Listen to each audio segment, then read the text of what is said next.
I don't stop the killer, more people will die. If I die again, I could stay dead. Failure's not an option. All right, let's see what you got.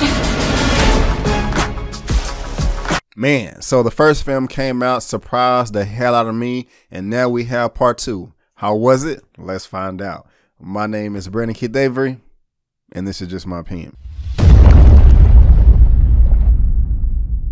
Hey, what's going on, guys? Thank you so much for tuning in to my opinion/review for a happy death day to you. I really do appreciate it. So I was really looking forward to this film as well. This is in my top 25, top whatever of 2019. Really anticipating this film. First one came out like October 2017, and now we have a sequel. I did not expect for them to make a sequel. I didn't really know where they could go with this, but the first one made so much money that you have to make a sequel. I mean, I really do have a high respect for Jason Blum. He is the producer of this film, his film studio. He's a part of this. They make movies for $1, $2, $5, and they are always able to turn over a healthy profit, and I can't get mad at that. But at the same time, when it comes to these type of films like that, they're making money and things, one would think like, okay, man, they made the first one, oh, they're making a sequel now. The first one was a budget of $4.8 million. They're making a sequel now. This is just a money grab. That's all the story is gonna suck. It's not gonna be as good. No. I am not going to say that about Happy Death Day to You. This is not just some money grab. This is not just some cheap, watered down sequel. The director of these films, Happy Death Day and Happy Death Day to You, writer and director is Christopher Landon. And especially with this sequel right here, it is very early on, you can tell that he really sat down and was like, I don't want to just make another cheap rehash.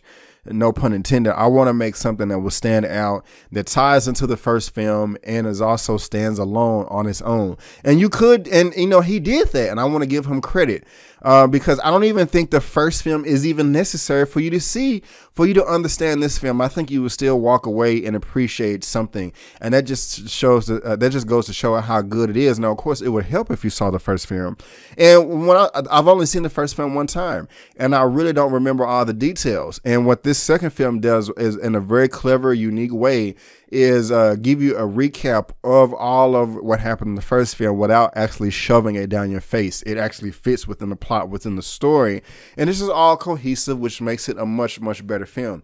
And the thing about it is, while you're getting more of the same that's in the first one, what's great about it, you're getting something different.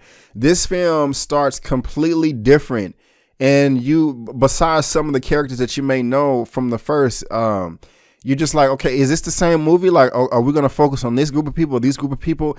And it's just like really creative with what they're doing with time travel and looping and things like that. And I don't want to say anymore because I don't want to spoil it for you. But I was just sitting there watching it, enjoying myself, like, wow, they really did think this through. That this is amazing. Like, I cannot believe that, such a cheaply made, well-produced film is able to do this. I mean, they really have a Groundhog's Day franchise now, in modern day time, with horror, suspense, thriller elements in it, and it's great.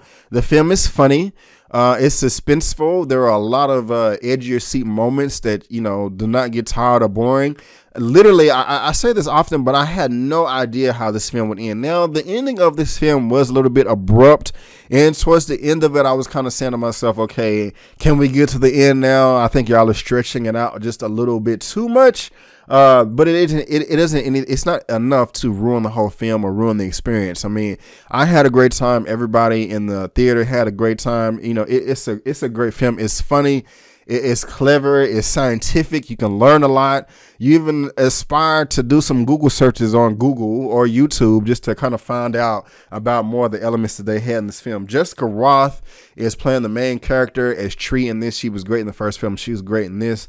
And I mean, there's like 77,000 twists in this movie. You're just not going to predict. It is impossible unless you are a part of making this film. You will have no idea how it will end. This is a great sequel, guys. I really do recommend it. I don't want to necessarily say it is as great as the first one, because towards the end there was like there was a good 5 to 10 minutes that I felt that was just completely unnecessary. Okay, I was like, okay, y'all could have cut this out. Y'all are just stretching it too far, and it was complete. It didn't take the film anywhere. So if I were to rate Happy Death Day to You out of a 1 out of 10, I'm gonna give it an 8 out of 10. Okay, I'm gonna give it an 8 out of 10. It deserves it. It's a great film, and if you like the first one, you will like this one too. But guys, that is just my opinion. Have you seen Happy Death Day to You, or do you want to see it? Have I turned you on? Have I turned you off? Do you agree with me, or do you disagree? Let me know down in the comment section below. Let's get this conversation going and keep it flowing. If you like this video, go ahead and give me the thumbs up. If you don't, that's fine, but you can still subscribe to my channel. Also, look me up on social media, Facebook, Instagram, and Twitter, all that good stuff. It's right there at the bottom of your screen, and I made it very easy by providing links to all that good stuff down in the description box below. But guys, I just want to thank you again for tuning into my opinion/review for Happy Death Day to You. And before you go, don't forget that my name is Brandon Keith Avery, and that's just my opinion. Peace.